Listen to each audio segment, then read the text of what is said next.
pro mě je velmi důležité, aby zaměstnanci byli zdraví. A vzhledem k tomu, že máme čisté prostory, kde se nedá dostat denní světlo, tak to byl jeden z důvodů. A protože se zajímám o různé věci spojené se zdravím a se světlem, tak samozřejmě rozumím cirkadiálnímu rytmu.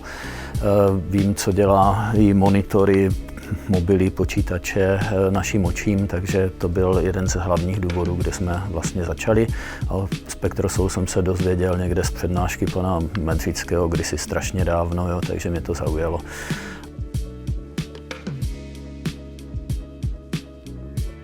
No, protože jsem neviděl jiné lepší řešení a já jsem fyzik. A jako fyzik správnej jsem si to změřil.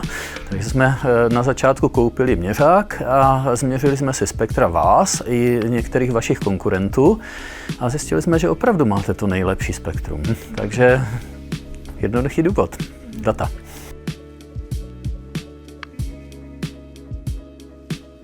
Já si myslím, že ano, za tu dobu se ušel velký kus cesty, protože ta největší bariéra, která tam byla vaše obrovská cena. Tam byla až moc, že jo, a my jsme společně našli, řekněme, cenově lepší řešení. Doufám, že tomu pomohlo i to, že jsem, řekněme, navýšil značně objem, takže se dalo jít do lepších cenových řešení z vaší strany, ale musím říct, že jste byli proaktivní, snažili jste se, hledali jste cesty, za mě dobrý.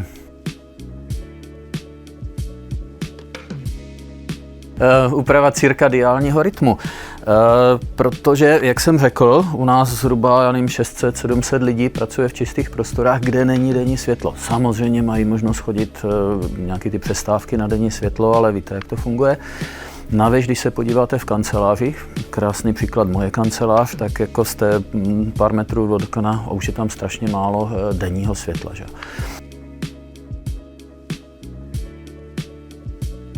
Na takovéhle vyhodnocení je to opravdu příliš brzo.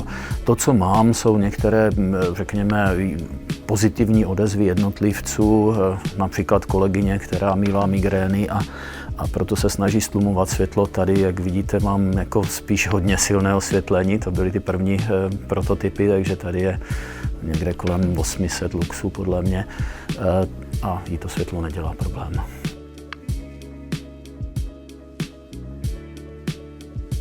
Za mě rozhodně, pokud zaměstnanci tráví většinu času v uzavřených místnostech u počítačů, kde navíc, když je silné slunko, tak si většinou zatahují rolety, protože by měli odlesky na monitorech, tak si myslím, že ten nedostatek toho denního světla je tristní.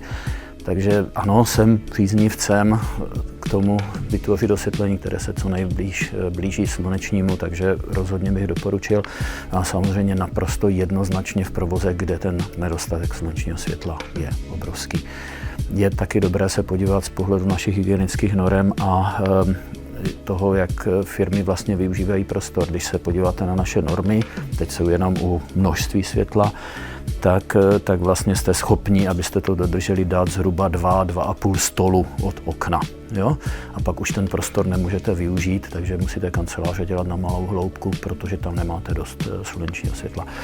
Kdyby se podařilo udělat osvětu v tomto státě a posunout vlastně hygienické normy do toho, že když je celospektrální, nebo aspoň co nejblíže celospektrální osvětlení, tak by tato bariéra byla zrušena, to by mohlo mít obrovský biznisový význam pro firmy.